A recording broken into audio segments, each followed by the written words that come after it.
inflamatorias y son inflamaciones agudas, como cualquier inflamación aguda que ya hemos revisado. Tienen sus pequeños detalles, pero aparte del microorganismo no hay más que eso. Pero existen todas estas colitis crónicas que, para variar, son un dolor de cabeza, porque cuyo origen o cuya patogenia no está absolutamente determinada, siempre hay un ambiente autoinmune, hereditario, etc. Entonces son patologías, primero, difíciles de diagnosticar y segundo, difíciles de tratar. Porque tienen el problema, no problema, pero tienen la condición de cronicidad y eso ustedes ya saben que siempre da un poquito más de trabajo, ¿ya? Entonces, yo me voy a referir básicamente a ese tipo de colitis el día de hoy. Con el doctor Delgado van a revisar todas las, o lo que significa, o cómo se ven, o cuál es la patogenia de las colitis isquémicas. Y ahí se aprovecha a revisar lo que son las colitis pseudomembranosas por Clostridium, etc. Que también tienen sus características y su patogenia determinada, ¿ya?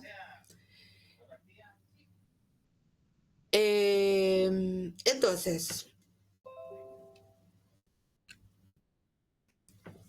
si me quieren interrumpir, igual que siempre, háblenme fuerte, ¿ya? No, porque no estoy con audífono, entonces estoy pensando en ir a buscarlo. Bueno, vamos a ver si nos podemos comunicar bien sin audífonos, ¿ya?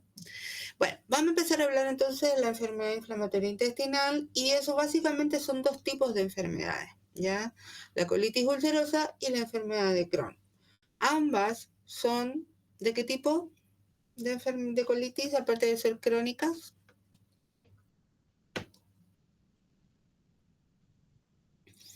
¿Inflamatorias? ¿Perdón? ¿Inflamatorias? Ya, sí, son inflamatorias, pero ¿de qué tipo de inflamación? Ya, crónica, sí, crónica, pero ¿cuál es la patogenia?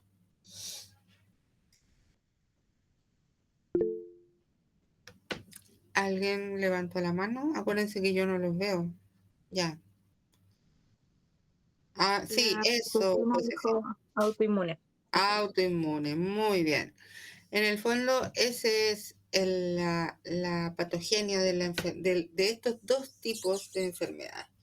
Ahora, uno cuando las enseña o las muestra, hace como esta clasificación con fines docentes, como se dice por ahí, pero las cosas en la realidad no son tan así, ¿ya? Por lo tanto, siempre, aunque son bastante características, es verdad, pero siempre hay que tener ese pequeño cajoncito que dice que hay enfermedades que tienen manifestaciones mixtas, es decir, tienen un poco de Crohn y tienen un poco de colitis ulcerosa, ¿ok? Ahora, nosotros vamos a hablar o sea, vamos a hablar de una y de la otra, bien separadas y bien distintas. Y en la imagen ustedes pueden ver en rojo aquellos lugares o territorios que están afectados por esta enfermedad. Clásicamente, la enfermedad de Crohn pudiera eventualmente no solo afectar a intestino grueso, sino que también ser una enfermedad que afecta a el resto del sistema gastrointestinal y eventualmente a otros sistemas, ¿ya? Por lo tanto, es una enfermedad más sistémica que la colitis ulcerosa, porque la colitis ulcerosa solo compromete el intestino grueso, ¿ya? Ahora, morfológicamente se ven distintas. Morfológicamente afectan capas de la pared en forma distinta, afortunadamente, ¿ya? La colitis ulcerosa está básicamente limitada al colon y al recto, ¿ya? Y su compromiso es básicamente de mucosa y submucosa, es decir, superficial. ¿Qué es lo que hace? Hace pseudopólipos porque empieza a regenerar la mucosa, entonces en esto de querer regenerar rápido antes que se siga ulcerando, genera estas estructuras pseudopolipoideas, ¿cierto? Hace úlceras porque como su nombre lo dice, ¿cierto? Pero siempre comprometiendo básicamente a la mucosa y a la submucosa en los estados descriptivos, digamos, docentes. ¿M? Porque existe la probabilidad de que estas úlceras se profundicen aún más y de ahí, claro, con el diagnóstico es bastante más difícil, ¿ya? Pero bueno, hay otras cosas que uno las puede diferenciar. En cambio, la enfermedad de Crohn puede afectar a cualquier parte del tracto digestivo y su compromiso es transmural, es decir, afecta a toda la pared. ¿Cuáles son los factores patogénicos descritos? La interacción inadecuada con la flora intestinal. Le asignan a la flora intestinal, y hay trabajos muy bonitos al respecto, cómo es la relación entre estas células epiteliales, ¿cierto? Y todo el componente inflamatorio y la flora que está en el lumen, ¿ya? Está determinada básicamente por la relación entre ambos. Siempre se tratan de mantener niveles más o menos, mantener la frontera clara, por decirlo de alguna manera. Tú te quedas ahí, yo me quedo acá, no nos pasamos, no nos molestamos y estamos todos ok. Pero el problema es cuando eso se rompe, cuando ese equilibrio y esa homeostasis entre la flora bacteriana y la función de las células epiteliales se altera, ¿ya? Básicamente y generalmente hay una disfunción a nivel epitelial intestinal, es decir, estas células epiteliales de la mucosa dejan de funcionar adecuadamente. ¿Y por qué se dice que estos componentes bacterianos empiezan a traspasar la capa epitelial, ¿cierto? Y se empiezan a encontrar con este componente que está acá, que ya lo conocemos, que son los linfocitos. Tenemos, acuérdense, los TH2, los TH1, los 17, empiezan a generar las interleuquinas, empiezan a activarse las células dendríticas, es decir, los macrófagos que viven normalmente ahí. Ellos no llegan de afuera, están ahí. Y para eso están, para vigilar que esto no ocurra. El asunto es que como estas bacterias empiezan a eliminar estos componentes bacterianos, es como un ciclo, es un círculo vicioso. Se sigue alterando esta disfunción de las células epiteliales superficiales, se siguen liberando interleuquinas que no solo van a eliminar las bacterias, sino que acuérdense que aquí ocurre esta como batalla que les decía yo, donde las células normales también se ven afectadas. Por lo tanto, se va a generar esta inflamación, ¿ya? Entonces, ¿qué es lo que pasa? Es la disrupción o la alteración funcional de estas células en que ya pierden su fisiología, que en el fondo es la absorción de los nutrientes y la eliminación de aquellos que no sirven y generalmente también de agua. Ahora, todo esto se supone que está dado no solo por los componentes bacterianos que se producen, sino que además habría factores genéticos desencadenantes que ayudarían a que esta respuesta inmunitaria, que normalmente debería ser más bien leve, pequeña, circunscrita, etcétera, se transforme en la guerra misma, ¿ya? Hay cosas, hay factores mediadores que hacen que la respuesta sea exagerada, ¿ok? Así está descrito por lo menos. Bueno, ya aquí ustedes pueden ver otra imagen de lo que estábamos conversando acerca de cómo se ven afectados los distintos sitios y lugares del intestino grueso, ¿cierto? Acá tenemos el colon ascendente, transverso, descendente, sigmoide y recto. Básicamente la colitis ulcerosa afecta del recto hacia arriba, digamos, ¿ya? Y las lesiones en la enfermedad de Crohn, por lo característico es que dejan espacios de zona de la mucosa o de la pared, en este caso sana, no se ve afectado, ¿ya? Entonces las lesiones son saltadas o en parches, ¿ok? Y bueno, y puede afectar a cualquier parte del tracto digestivo. No así la colitis ulcerosa. Cuando afecta todo el colon, desde recto hasta ciego, uno le llama pancolitis, porque la inflamación ocurre en todo el intestino. Y eso la verdad es que es bien complicado porque uno es doloroso, dos sangra, entonces es un cuadro bastante complicado. Ahora bien, en los esquemas de las lesiones morfológicas, aquí ustedes pueden ver cómo tenemos la parte de la mucosa, ¿cierto? La submucosa, la túnica muscular, parte de la subserosa y serosa, y aquí ya tenemos el meso. Y si ustedes se fijan acá, las lesiones empiezan a profundizarse y obviamente pueden llegar a atravesar la pared del intestino. A diferencia de la colitis ulcerosa, que empieza a producir la lesión ulcerada, la úlcera, y empieza a dejar estas zonas que están no están, la palabra no es que estén conservadas, porque igual hay alteraciones, no se mantienen normales, sino que al contrario se vuelven, tienen varias alteraciones, como ya las vamos a ver, que nos permiten decir que hay todo un compromiso básicamente de mucosa y submucosa. Vamos a empezar a hablar de la enfermedad de Crohn, ¿cierto? Ya dijimos que afecta a cualquier parte del tubo digestivo y que alterna áreas enfermas con áreas sanas. Más frecuente, donde lo podemos encontrar, ilio terminal, válvula iliocecal y ciego, es decir, al lado derecho, ¿ya? 40% puede encontrarse en intestino delgado, le hace duodeno, ilion, yeyuno, etc. Tenemos otro porcentaje que es intestino delgado y colon, y 30% solo en colon, ¿ya?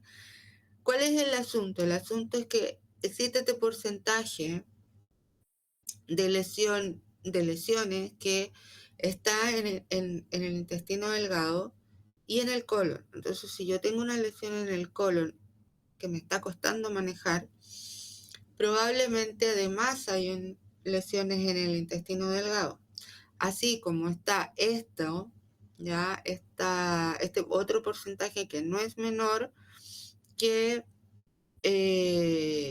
me hace pensar, porque aquí yo voy a hacer la colonoscopía, ¿cierto? Al paciente le hago su historia, ¿cierto? Su anamnesis, etcétera. Y resulta que por algunas cosas de la vida voy y dentro de mis diagnósticos diferenciales pienso en una enfermedad inflamatoria, le pido la colonoscopía, pero me sale que la colonoscopía está normal, no hay nada. ¿Me podré yo quedar tranquilo con esto?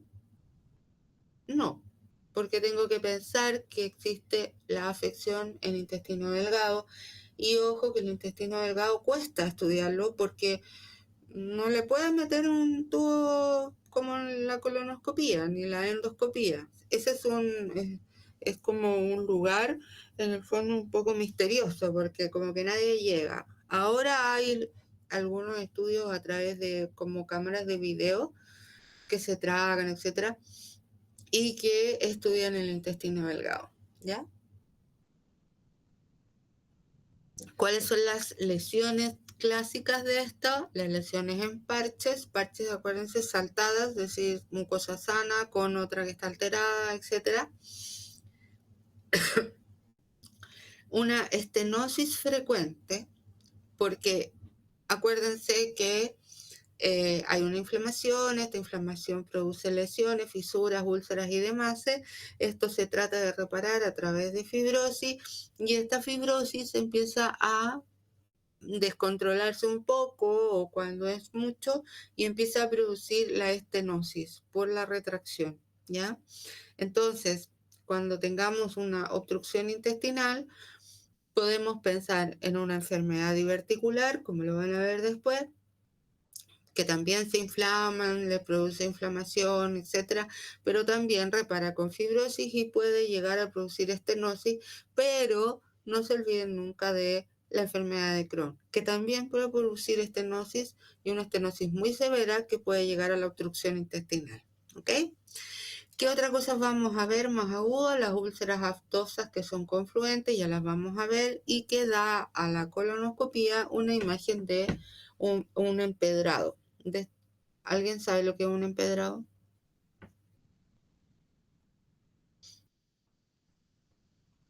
¿Alguien ha visto o sabe qué es un empedrado? ¿No?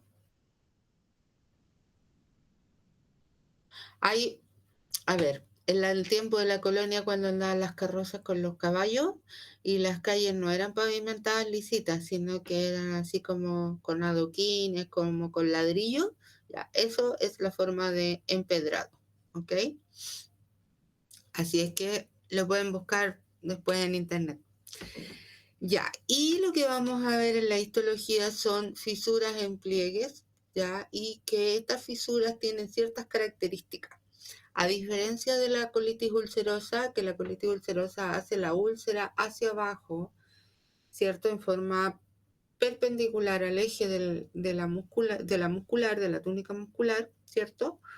Esta úlcera de la enfermedad de Crohn lo hace en forma paralela al eje de la túnica muscular. Entonces, ¿qué es lo que ocurre? Empiezan a producirse trayectos fistulosos, ¿cierto? Entre la misma pared, ¿ya? Lo que nos puede llevar a perforaciones. Y esas perforaciones hacen abdomenes agudos. Ahora, esto no es para que ustedes se alarmen, como siempre les digo, y se alteren y digan, oh, aquí tanta cosa, sino que es para que vean la cantidad de factores que pueden estar involucrados, ¿cierto?, en la fisiopatología de esta enfermedad.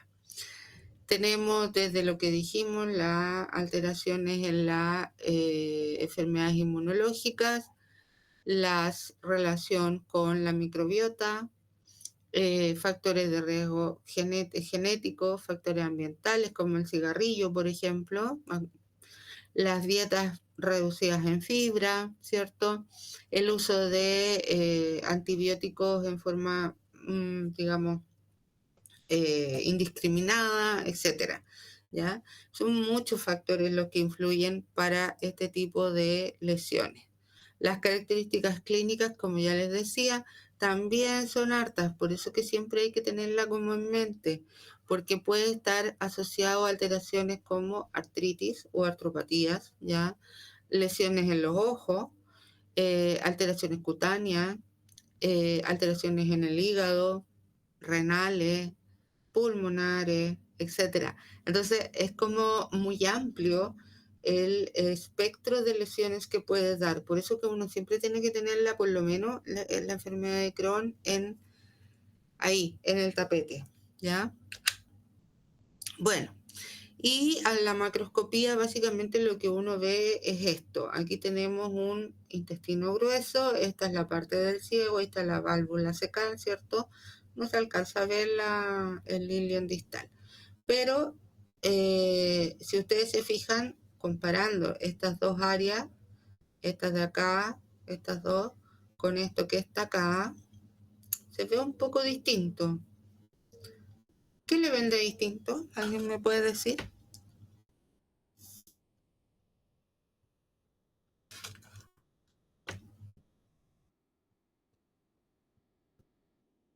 ¿Alguien me puede describir la lesión? ¿La ve? ¿Dónde está? Ya les dije dónde estaba, pero ¿qué hay ahí? Que yo les digo que ese sector es distinto a los dos extremos. ¿Qué hay? ¿Hay una obstrucción? Hay una obstrucción, o sea, en el fondo una disminución del lumen, ¿ya? ¿Y por qué estaría dada esa obstrucción? ¿Puedes más o menos visualizar? Porque obviamente hay una disminución del lumen acá, ¿cierto? ¿Hay una estenosis? Producida por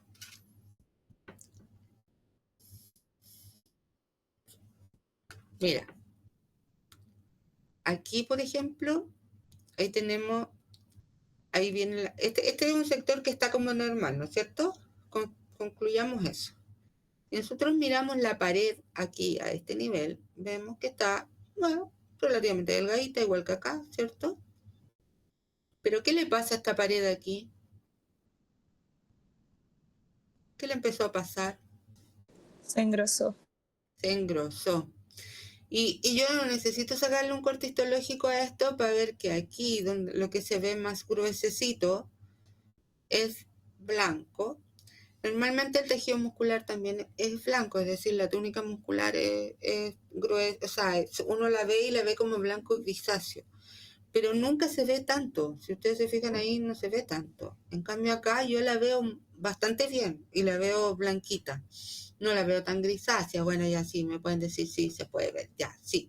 Pero entonces aquí lo que yo estoy pensando a esta altura, porque yo si recibo esta imagen así, bueno, todavía no han visto diverticulosis, pero si yo recibo este colon, tengo que plantearme la posibilidad de que tenga una enfermedad diverticular, ¿cierto? Que también produce obstrucción y fibrosis, bla, bla, bla. Pero si es tan extensa, tengo que plantearme también la posibilidad de que esto sea una enfermedad de Crohn, ¿ya? Ahora, en esta fotografía no se ve tan bien la mucosa, pero aquí, por ejemplo, ustedes pueden ver que hay un desorden comparado con acá, que está bonito, bonito, bonito, ¿cierto? De hecho, esta parte de acá parece intestino delgado, porque los pliegues son bastante delgados, pero es porque acá hay una obstrucción y aquí, digamos, como que se pierde la relación. Pero si ustedes se fijan en esta mucosa está muy alterada. Ahí se ven unas áreas como deprimidas alrededor de esta zona que está como más elevada. Aquí se ven los pliegues más gruesos. Si ustedes comparan estos pliegues con estos pliegues de acá o estos de acá, ustedes se van a dar cuenta que estos están bastante más engrosados. Por lo tanto, esto no es una mucosa normal, ¿ya? Algo le está pasando a esta mucosa. Y uno está tentado a pensar que pudiera ser un divertículo, pero con esa alteración de la mucosa la verdad es que es bien difícil. Acá tenemos más o menos lo mismo. Estas son fotos como de libros antiguos, pero la verdad es que grafican bastante bien cómo es la visión macroscópica de la enfermedad de Crohn.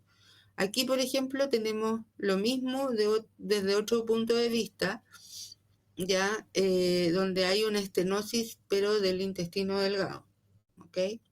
Acá tenemos las úlceras que se producen en la enfermedad de Crohn y que característicamente son úlceras lineales, ¿ya?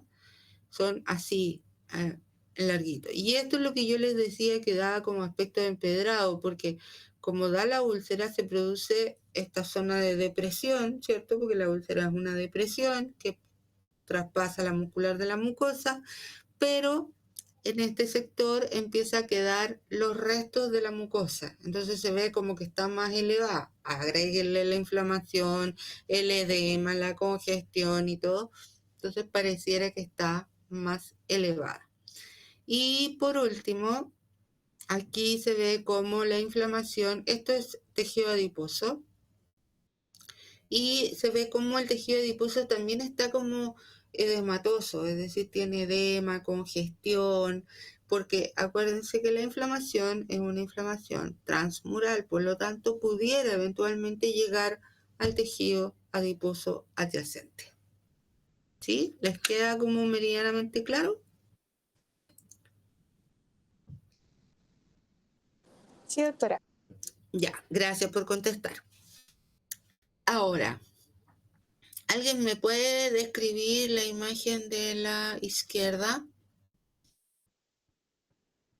¿Qué es?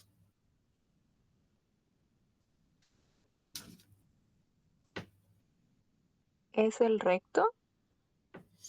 Dejémoslo en el intestino grueso porque no lo sé. Bueno, Ya, ¿qué más? ¿Qué tiene? Porque de que tiene algo, ¿cierto? tiene las paredes engrosadas. Ujú. No sabría decir si eso es estenosis, pero sí disminuye el lumen a un punto en que Que casi no tiene nada, ¿no es cierto? como que convergen casi. Claro. Y ¿Y se cómo está la pierde, mucosa? está alterada, no sé si esos como circulitos serán pólipos o lesiones en sí. Y Tú puedes decir que en el fondo tiene esto que hablamos del aspecto de empedrado. Si tú dices aspecto de empedrado, la verdad que hace una buena... en macroscopía se usa mucho el comparar las cosas, ¿ya? Y darles un nombre que a uno, a la persona que lo está viendo, pudiera entenderlo fácilmente sin mayor dificultad. Si yo preguntara cómo se ve la mucosa aquí comparada con esta, ustedes me podrían decir que hay una pérdida de los pliegues, ¿ya?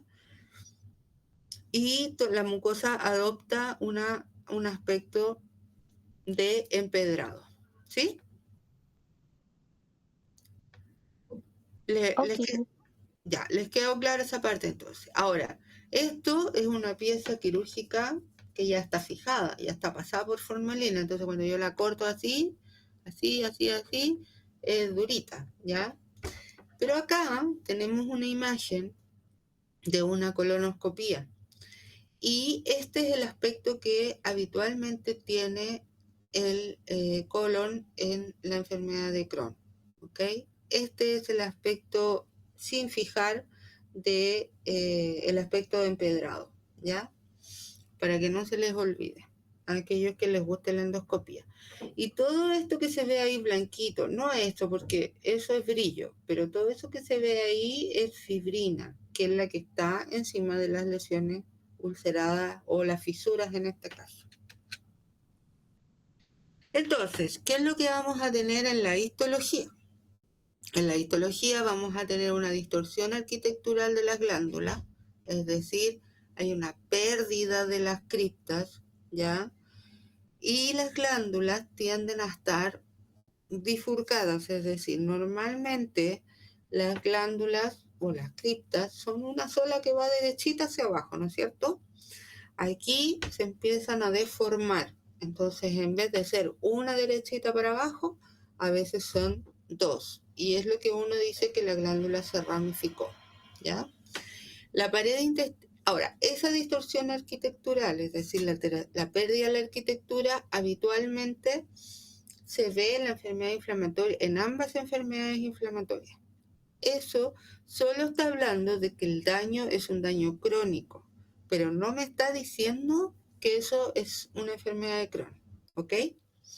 Ahora, si yo tengo la suerte de tener la pieza quirúrgica, tengo que ver cómo está la pared intestinal. Y ahí viene todo lo que hemos hablado de las inflamaciones, el edema, pero siempre transmural, la inflamación, que es linfoplasmocitaria, es decir, de predominio crónico, pero transmural. Hay fibrosis de la submucosa y eventualmente hacia la túnica muscular, la subserosa y más allá incluso, ¿ya? Y a veces hay hipertrofia de la muscular propia. ¿Por qué? ¿A quién se le ocurre por qué puede haber una hipertrofia de la muscular?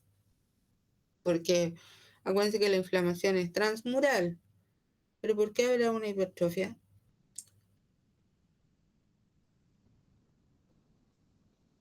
¿A alguien se le ocurre?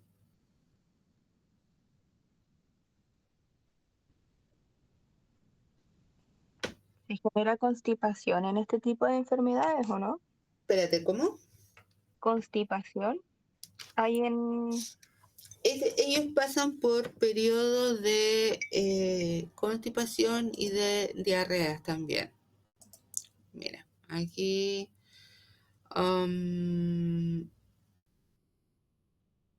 lo que pasa es que se me perdió, pero eventualmente pueden pasar por cuadros de mala absorción. Aquí está, incluyendo la diarrea y la esteatorrea, ¿ya? lo que los lleva a déficits nutricionales también. Entonces, el asunto es que acuérdense que el músculo, pero yo estoy de acuerdo con lo que tú decías, o sea, pensando en que el músculo trata de mantener una peristalsis que no logra porque está siendo invadido ya por un cuadro inflamatorio, hay fibrosis, están los detritos celulares, hay una úlcera, etcétera. Entonces, al tratar de reparar, el músculo también trata de reparar, o sea, lo que está sin afectación es lo que se hipertrofia, ¿ya? Porque en lo que se afecta, es decir, en donde hay lesión ulcerada o hay fisura, ahí se repara con fibrosis y nada que hacer. Pero lo que está alrededor es lo que se hipertrofia, porque el intestino trata de mantener esta peristalsis más o menos conservada. ¿Se entiende? Sí, háganme los deditos para arriba. Ya. Ahora, estas enfermedades pasan por actividades y remisiones, es decir, hay periodos en que, y habitualmente con tratamiento, qué sé yo, las lesiones a nivel intestinal tienden a remitir un poco, ¿ok? O sea, remiten. Hay algunas que remiten, queda el daño crónico, pero tienden a remitir un poco. Pero siempre cuando hacen la colonoscopia, los gastroenterólogos quieren saber si esta enfermedad está activa o no está activa. ¿Y cuándo lo vamos a llamar que está activa o no? Va a estar determinado por la presencia de neutrófilos en la lámina propia y la presencia de abscesos o abscesos crípticos o criptitis. Es decir, los neutrófilos no solo afectan la lámina propia, sino que además están en las criptas, ¿ya? Y además hay ulceración. Si hay ulceración o erosión, obviamente está activa, ¿cierto? Además, podemos encontrar metaplasia de las células de Paneth y glándulas de tipo pilóricas, ¿ya? Pero también eso es en el periodo de cronicidad. Hay atrofia de la mucosa y podemos encontrar estos granulomas no caseosos, pero son difíciles de encontrar, no son tan fáciles. ¿Qué es lo que tenemos? Esto que está acá. Infiltrado inflamatorio crónico transmural, ¿cierto? Presencia de granulomas como estos que están acá, donde van a haber muchos histocitos y células gigantes multinucleadas. Eso es solo del libro, porque yo creo que si yo lo he visto alguna vez, ha sido 2 veces, ¿ya? Porque no se ven tan así. Atrofia de las criptas. Aquí en esta imagen uno puede ver, por ejemplo, tenemos este sector donde vemos las criptas que están, yo diría, bastante conservadas, quizás un poco disminuidas, pero no hay bifurcación de las criptas, ¿cierto? Se mantienen de a una, derechita, ¿cierto? Ahí un poco doblada, pero nada importante, ¿ya? Esta parte de acá está con inflamación, pero está como conservada. Pero miren esta parte de acá. Aquí tenemos una úlcera, una inflamación que está siendo transmural. Y además tenemos estos folículos linfoides acá, a esta altura, pasado la túnica muscular. Eso no se encuentra. Normalmente los folículos linfoides, si uno los va a encontrar en el colon, los encuentra en esta zona. Ahí, por ejemplo, hay uno, pero no acá. ¿Ya? Por lo tanto, siempre hay que tener este grado de sospecha cuando uno ve estos folículos linfoides pasado la túnica muscular. Acá tenemos, espérense. No, aquí no. Bueno, la otra característica es la atrofia de las criptas. Aquí no hay criptas, obvio, ¿cierto? Abscesos crípticos que uno los puede encontrar acá, donde ya los vamos a ver, donde se pueda reconocer alguna glándula con polinucleares adentro. Hay pérdida del epitelio de superficie y lo más habitual es esta lesión ulcerada alternando con mucosas de tipo normal. Entonces, tenemos estas lesiones ulceradas, ¿cierto? Ahí. Y esta inflamación que traspasa, ¿cierto? La muscular de la mucosa llega a la submucosa y si yo sigo para allá, lo más probable es que siga encontrando infiltrado inflamatorio. A esta altura ya tenemos una úlcera, ¿cierto? Que se les denomina úlceras aftosas por las características que tienen, macroscópicas. Y estas son las lesiones que empiezan a, como que van así.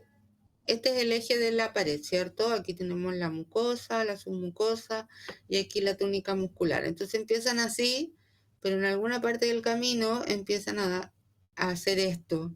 Empiezan a tomar el camino en forma longitudinal a la túnica muscular o paralela a la túnica muscular, ¿cierto?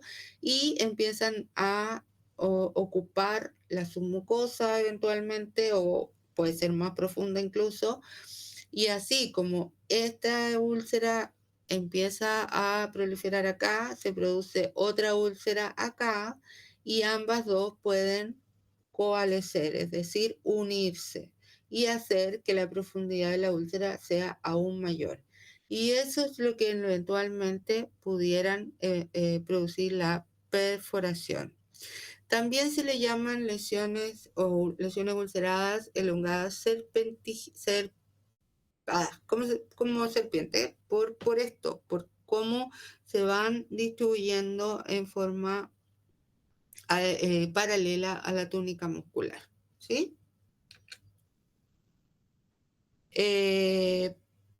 Y a esto era lo que yo me refería cuando no está tan activa, pero si ustedes se fijan, las criptas acá pierden su arquitectura normal, ya pierden su arquitectura de esta, como esta, por ejemplo, y empiezan a bifurcarse, es decir, a crear como dos ramitas, dos patitas acá, ¿sí? Empiezan a dilatarse también. Y esto ocurre básicamente porque hay un proceso de inflamación, es lo mismo que la vesícula, es la inflamación crónica, después se reagudiza, se vuelve crónica, se reagudiza, etc. Y entonces en todo esto la cripta trata de ir reparando. A veces lo logra, a veces no, ¿ok? Pero nos habla más de un daño crónico, ¿ok? Después tenemos acá un granuloma no calcificante, que ya sabemos que no produce necrosis, ¿cierto? Y por último, acá lo que está tratando de mostrar esta imagen es la inflamación, ¿cierto? Transmural. Las flechas muestran los granulomas, que a esa altura obvio no se van a ver, así que está lo mismo. Pero lo que yo quería mostrarles acá era cómo aquí tenemos una mucosa más o menos normal versus esta que está bastante alterada con toda esa inflamación a través de la pared. Diagnósticos diferenciales. Diagnósticos diferenciales de la enfermedad de Crohn son esas que están ahí y se los puse justamente por lo mismo, porque tienen que pensarlo, porque tienen que pensar en todo esto cuando alguien llega enfermo de la guata con dolor de estómago. Porque así van a llegar. Ay, me duele la guata, doctora, mire, ¿sabe qué? Pero, ojo, me duele la guata. Así les van a decir, ¿ya? Estoy con diarrea y me empieza la diarrea, se me pasa la diarrea y fíjese que hace como una semana que está saliendo la caquita con sangre. Ya cambió el tema, ¿ya? Porque esta oscilación de las deposiciones y que generalmente dicen que llevan mucho tiempo y que ha bajado de peso, uno ya dice, bueno, pueden ser varias cosas.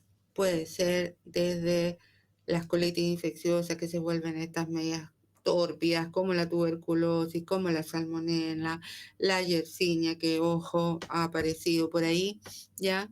Las colitis secundarias a las enfermedades diverticulares, ¿cierto? Pero si les dice que apareció sangre, ya la cosa cambia.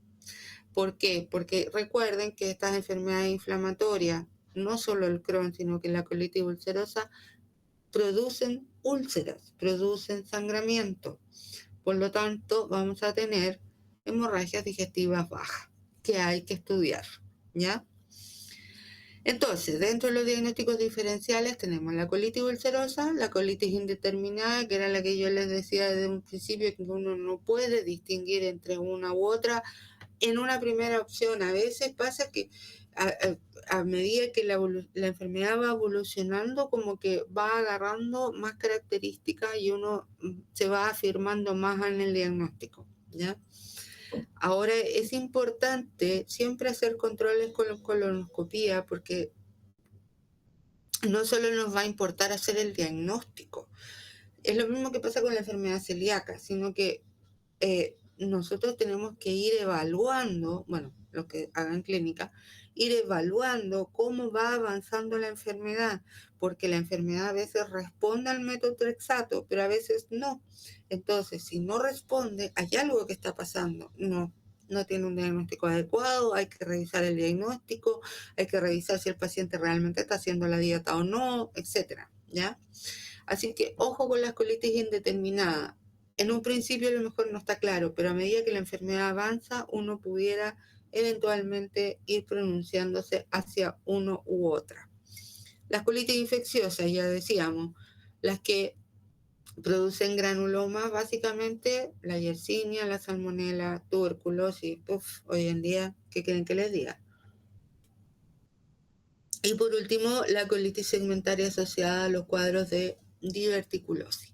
Yo les puse esto porque en el fondo aquí hace como la comparación, ¿ya?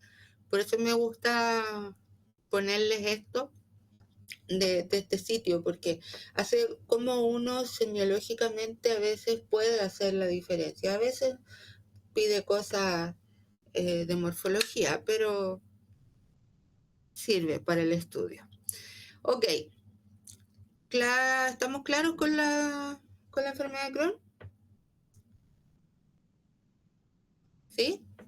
Ok. Me gustan los bonitos. Soy como los cabros chicos con los stickers. Ya. Colitis ulcerosa. ¿Qué vamos a decir de la colitis ulcerosa? Básicamente, lo bueno que tiene la colitis ulcerosa, de las pocas cosas, es que está limitada a colon y recto. ¿Ya? Es decir, sistema digestivo más bien bajo. Pero, como existe la vida y la medicina, a veces pudiera dar manifestaciones extraintestinales, ¿ya? No es lo más frecuente. Entonces, cuando el patólogo les diga o les mande el informe y les diga enfermedad inflamatoria intestinal que no es posible determinar si es una u otra, tenemos que recurrir a la macroscopía, que es la colonoscopía, ¿cierto? Entonces vamos a ver que tenemos, por ejemplo, esta imagen en empedrado con las líneas verticales, ¿cierto? Con las úlceras así verticales. Bueno, y tiene, no sé, artritis. Entonces como que eso te está orientando a una enfermedad de Crohn. Y las lesiones en la colonoscopía son en parches saltadas, más al lado derecho. O uno pudiera decir, no, sabes que no son tan parches, no son tan saltadas, tienen un gran compromiso. Pero al lado derecho es Crohn. Puede ser que el compromiso en realidad sea muy extenso y que no estamos viendo los parches de mucosa sana. ¿Ya? Ustedes en los prácticos ya han visto cómo son las biopsias endoscópicas. Los diagnósticos de enfermedad inflamatoria intestinal se hacen ahí, ¿ok? Entonces, no es tan fácil como uno quisiera que, pero ¿cómo? No, sobre todo en las endoscópicas, ¿ya? Ahora, si me dicen que el compromiso es derecho, bueno, yo pienso más en Crohn, ¿ok? Si me dicen que es colon transverso, compromiso en colon transverso, pero no hay compromiso visible macroscópico en la colonoscopía del colon descendente o izquierdo o en sigmoide, ¿qué pensarían ustedes? En el colon con la imagen de la colonoscopía, sin la biopsia, ¿qué pensarían?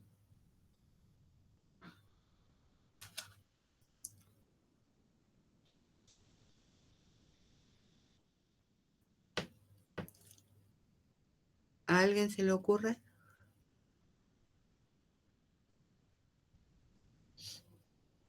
Estamos en el colon transverso, no hay lesión macroscópica en la colonoscopía, no hay úlcera, no hay nada en el colon izquierdo, en descendente y sigmoide, pero sí hay una lesión en el transverso.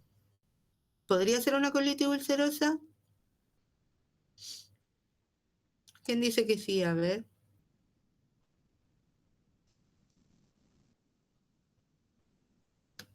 ¿Cuántos levantan la mano y dicen que sí que podría ser una colitis ulcerosa?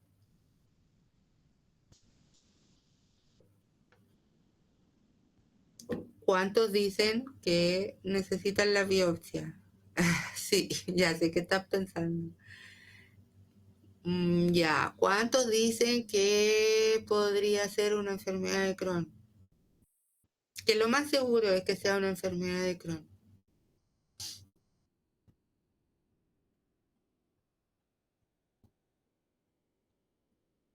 ¿No? Pues la Millaray tiene razón, necesitan la biopsia. ¿Saben por qué? Porque resulta que la enfermedad de Crohn, acuérdense, es en parche, pero puede llegar a producir a estas áreas de mucosa sana, ¿cierto?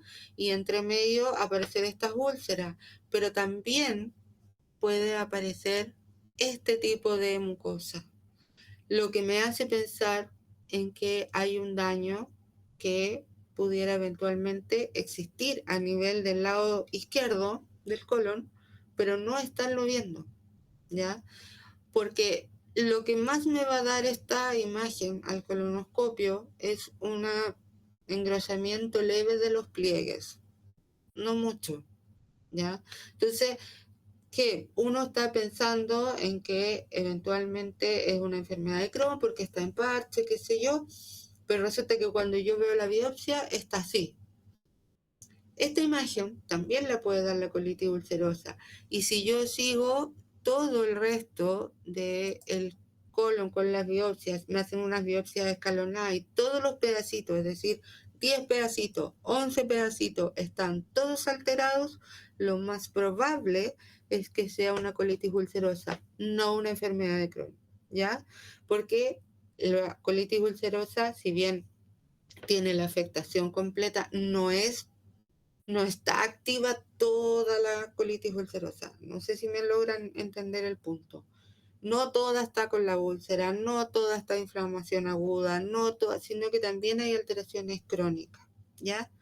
Para pensar en una enfermedad de Crohn, yo necesito tener de esos pedacitos, algunos pedacitos que estén absolutamente normales, sin alteraciones crónicas, ¿ya? Para yo poder pensar en una enfermedad de Crohn. Necesito que me digan si entendieron la idea o no. ¿O a alguien le quedó alguna duda?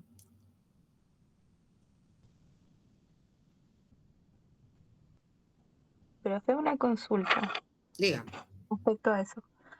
Em, ya, de que no hay, pero respecto como a lo que hay, como si hay neutrófilos, ¿igual hay neutrófilos en la colitis ulcerosa o hay otro tipo de células? ¿O algún patrón distinto? Ahora lo vamos a revisar. Mira, como es una inflamación, una enfermedad inflamatoria aguda, también vamos a tener polimorfonucleares, también vamos a tener criptitis, también vamos a tener abscesos crípticos, ¿ok?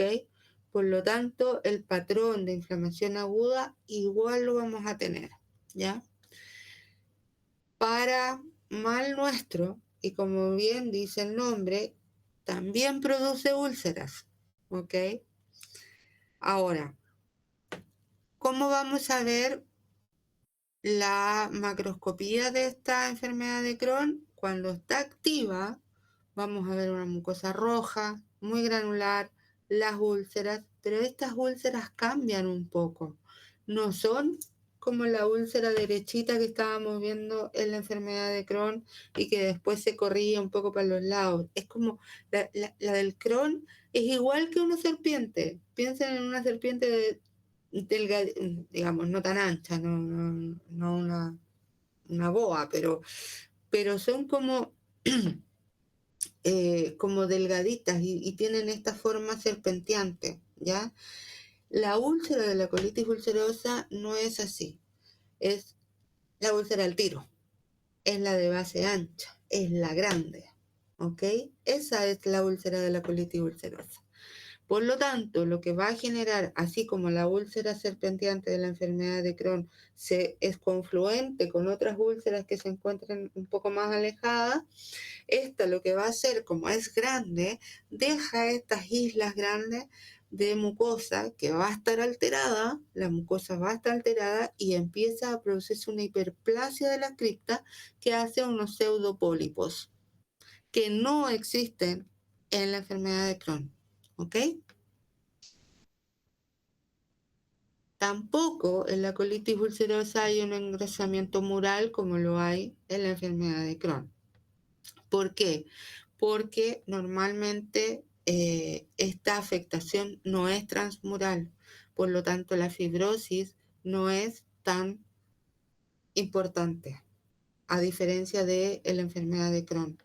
Aquí, como es más difícil tratarla por la superficie que abarca, puede llegar a complicarse con un megacolon tóxico, es decir, que se produzca esta ulceración que les digo yo que de repente es como que ¡boom! Salió la úlcera y se perforó, ¿ya? Y bueno, y ahí es bastante más difícil aún hacer el diagnóstico. Siempre y cuando no haya estenosis, porque si hay estenosis, yo voy a pensar en qué. Crohn. En Crohn, sí, en un Crohn, ¿ya? Ahora, obviamente el compromiso básicamente es de mucosa y submucosa superficial, es decir, la parte más externa, más hacia el lumen. No hay granuloma, pero el que no haya no me dice nada, ¿ok? Es más, a veces uno puede ver un par de granulomas, pero son granulomas a cuerpo extraño. Entonces uno ve la célula gigante multinuclear y le ve un algo adentro, alguna basurita, algún detritus celular. Eso va a cuerpo extraño, no es el granuloma de la enfermedad de Crohn, ¿ya? En la micro vamos a encontrar este infiltrado inflamatorio mixto, abscesos crípticos, metaplasia pseudopilórica, distorsión arquitectural glandular. Si ustedes se fijan, lo mismo.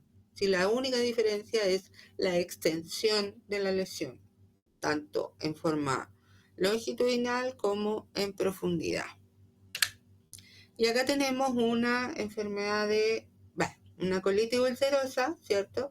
Casi una pancolitis ulcerosa, porque fíjese, afecta, aquí se ve sigmoide, descendente, transverso y deja libre al ascendente y al ciego. Y la lesión son lesiones continuas, ¿ok? Afecta en forma continua toda la mucosa del intestino grueso, no son saltadas, ¿ya?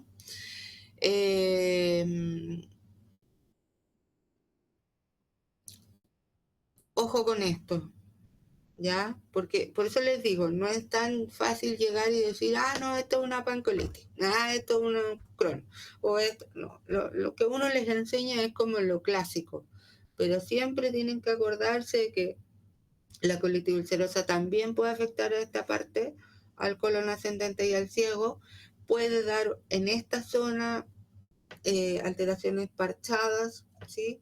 O sea, siempre hay que tenerla como a ambas dos juntitas de la mano, ¿ok? Aquí tenemos otra imagen, ¿cierto? Aquí tenemos una colectomía total porque, bueno, es una pancolitis, es decir, está afectado todo el colon. Si ustedes se fijan, hay una pérdida clarísima de los pliegues, ¿cierto? Acá se ve mejor, la verdad, la mucosa granular. Y este cambio no lo da el Crohn. de mucosa normal a mucosa alterada no lo da. La superficie de la colitis ulcerosa es así como rojiza porque la inflamación está ahí mismo. En cambio la del Crohn es más profunda, ¿ya? Y acá, bueno, acá como se ve hay inflamación, no se nota tanto, pero la inflamación se ve solo a nivel superficial. Estas son las imágenes a la endoscopía, o sea, esto básicamente, aquí no hay esta cosa de empedrado como en la otra que era como un poquito más ordenado. Aquí se ven estas lesiones como son levantadas, ¿cierto? Como mamelonadas. Miren estos son los pseudopólipos que se llaman porque se ven como pólipos, se ven como formaciones polipoideas. El problema es que estos son hiperplasias de la mucosa, es respuesta a la úlcera que se produce por la inflamación aguda, ¿ya? Entonces, ¿qué es lo que vamos a ver en esta zona de los pólipos? Acá, vamos a ver hiperplasia de la mucosa superficial, o sea, del epitelio superficial, perdón, y atrofia de las criptas, ¿ya? Hay una atrofia, hay una pérdida de la arquitectura. Miren esto. O sea, claramente esto no es en empedrado, ¿ya? Y aquí la úlcera no es igual como lineal, como lo que decíamos en el Crohn. Aquí va por donde sea, ¿ya? Y es una úlcera grande, ancha, de base muy ancha. Entonces deja estos islotes de mucosa, que tampoco es normal, ¿ya? A diferencia del Crohn. Y son úlceras que son muy extensas. Ustedes comprenderán que esto al paciente le duele, ¿ya? Y el paciente sangra, ¿ok?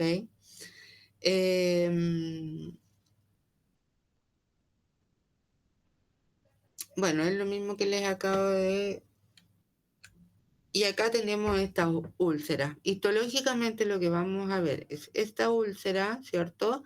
De base ancha, más ancha que la zona de la, digamos, de la superficie. Y esta sigue hacia abajo, no sigue hacia los lados habitualmente. El problema está en que como está toda la mucosa afectada, esta que está acá, si sigue produciéndose la úlcera, toda esta zona se va a ulcerar. No va a pasar hacia la profundidad salvo que esté descompensada, pero va a producir una gran úlcera de base muy ancha y va a quedar esta mucosa como un islote, que es esto que está acá, ¿ya? Entonces, aquí vamos a tener una hiperplasia de este epitelio. Aquí se van, bueno, aquí no se han perdido muchas, pero aquí se han perdido un poco de criptas. Y si ustedes se fijan, las criptas están en forma irregular, dilatadas, bifurcadas. Tienen como dos patitas, hay más de dos patitas. Y todo esto está lleno de polimorfonucleares, macrófagos, detritus, etc. Y aquí está lo que les decía yo. Estos folículos linfoides están en la superficie. En el caso de la colitis ulcerosa se ven a este nivel. En el Crohn se pueden ver a este nivel y abajo en la túnica muscular o en cualquier parte de la pared, ¿ya? Aquí tenemos una imagen más con mayor aumento y esto es lo que en el fondo empieza a pasar de esta inflamación. Se empiezan a romper las células epiteliales superficiales. Aquí miren cómo llegan los polimorfonucleares, las células plasmáticas, etc. Las criptitis, que son esto, bueno, en realidad estos ya son abscesos crípticos. Esto es un absceso críptico porque aquí hay una cripta que está deformada y está llena de polimorfonucleares. Aquí también, aquí también, aquí también, aquí también, ahí también, ahí también, ahí también.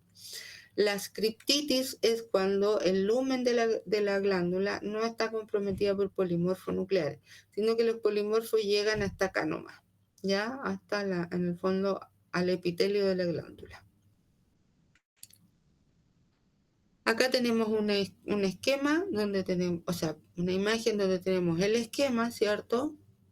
Tenemos la macro, la pieza quirúrgica, y aquí vemos este corte histológico que cada vez se usa más hoy en día, donde básicamente la inflamación y el compromiso está a nivel de la mucosa y de la submucosa. Y si ustedes se fijan, miren esto Ahí tenemos un pseudopólipo, aquí tenemos otro, ahí tenemos otro, porque aquí empiezan las úlceras.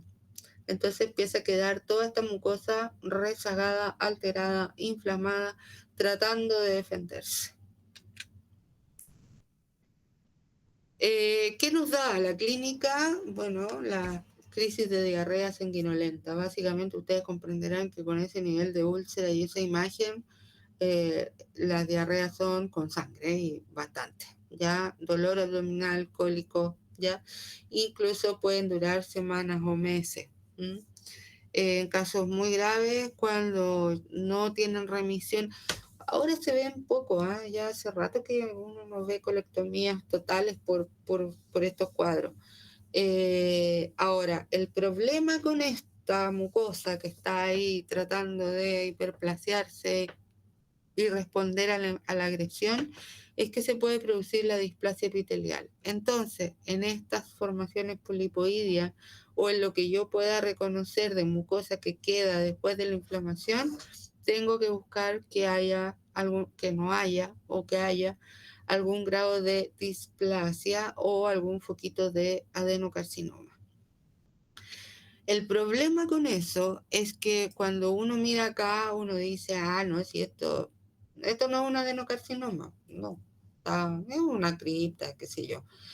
Pero el problema es de decir la displasia, porque los cambios reparativos, cuando la célula se ve atacada, son difíciles de interpretar. Entonces uno tiene que entrar a evaluar varios factores, desde la arquitectura hasta la conformación de las glándulas. Una de las complicaciones a largo plazo más temida en ambas enfermedades intestinales es la aparición de la neoplasia. Por lo tanto, estos pacientes tienen que estar en un sistema de seguimiento, no solo para ver cómo va la actividad de la enfermedad o cómo va la estenosis o cómo va evolucionando la enfermedad, sino para poder pesquisar rápidamente la aparición de algún tipo de neoplasia, ¿ya? Y bueno, el cuadrito ad hoc, en el fondo, donde uno puede ver cuáles son las características de una u otra en lo más clásico. Ahora, y este es súper cortito porque aquí hay otro tipo de colitis, porque uno dice, hoy sí, me hice la colonoscopía, estaba con un dolor de guata terrible y qué sé yo, y me fui al gastroenterólogo y me mandaron a hacer una colonoscopía y qué sé yo, y resulta que la colonoscopía no me encontraron ni una cosa. Pero igual me tomaron biopsia. Pero te apuesto que no va a salir nada. Sí, es una opción, que no salga nada. Pero también es una opción que sí salga. Porque existe la colitis microscópica, que es la inflamación crónica ya del colon, que no se ve lesión a nivel de la macroscopía en la colon, ¿ya? Y solo el diagnóstico se hace a nivel histológico. Y esas son las colitis colágenas y la colitis linfocítica. Son dos tipos de colitis que en el fondo son de tipo idiopático, presentan diarrea, acuosa, qué sé yo, crónica, que no produce sangre, no produce hemorragia digestiva baja, tampoco hay pérdida de peso a diferencia de las anteriores, y los estudios previos son habitualmente normales, en que no hay nada, ¿ya? La colitis colágena básicamente da mujeres de edad mediana hacia arriba, y la característica es un depósito de colágeno a nivel de la membrana basal. Aquí, esta es una colitis colágena. Si ustedes comparan esta membrana basal aquí con esta, ustedes van a ver que está bastante más engrosada. Eso es el depósito de colágeno y está hablando del diagnóstico de colitis colágena. Ahora bien, ese diagnóstico hay que reparar en varias cosas histológicas. No es así, uy, sí, ya está engrosado, listo, colitis colágena. No, hay que hacer varias descartes de varias cosas. pero lo importante que ustedes tienen que saber en el fondo es que existen dos grupos de colitis que macroscópicamente en la colonoscopía no da ninguna imagen y el diagnóstico es histológico. El otro es esta colitis linfocítica, que como dice acá, la diferencia está en que hay un aumento en los linfocitos intraepiteliales. Cuando existen colitis agudas, hay en el periodo de resolución a cierto grado de linfocitos, pero cuando existe este tipo de colitis crónica, existe un aumento aún mayor de linfocitos que no desaparecen, ¿ya? Y se quedan en el epitelio.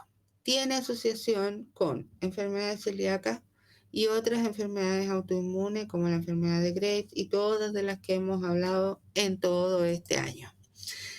No solo se ven acá los linfocitos intraepiteliales, sino que además se ve aumentado en la lámina propia. Pero lo que uno hace es contar y ver los linfocitos a este nivel, ¿ya? Eso. Preguntas. Profe, yo tengo una pregunta. Dígame. Hace un rato dijo de que hay como una metaplasia pseudopilórica o Sí, pilórica. sí, sí, sí. ¿Por qué cambia a ese en específico? Mira, ¿por qué cambia una metaplasia pilórica? Probablemente sea porque el pH cambia.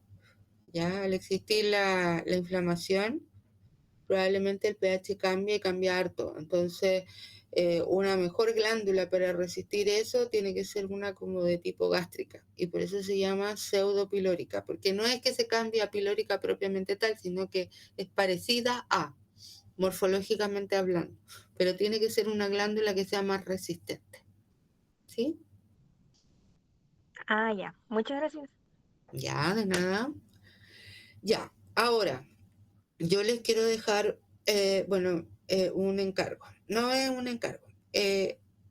Para la, no sé si para este martes o para el próximo viernes, voy a necesitar que al menos,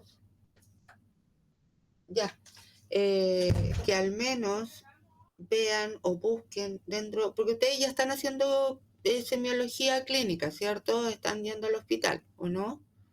Entiendo que sí. Ya. Entonces, voy a necesitar que busquen o seleccionen al menos 3 casos clínicos de pacientes que ustedes tengan actualmente, ya más que hayan tenido, que tengan ahora. Y lo que vamos a hacer, yo creo que va a ser el otro viernes en todo caso. Ustedes van a hacer un resumen de ese paciente, un resumen clínico, en grupo ya, obvio.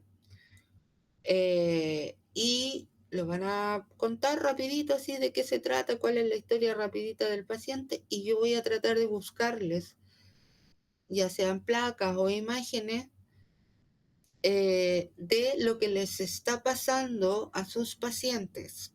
¿Me entienden la idea o no? Entonces, la idea es mostrarles y que ustedes tengan claro en sus cabecitas lo que les está pasando a sus pacientes, ¿ya? Voy a tratar, lo que sí necesito que me manden esos resúmenes. Yo creo que con 3 pacientes estamos, ¿ya? 3 o 4 por si acaso me llegaran a fallar algunas placas.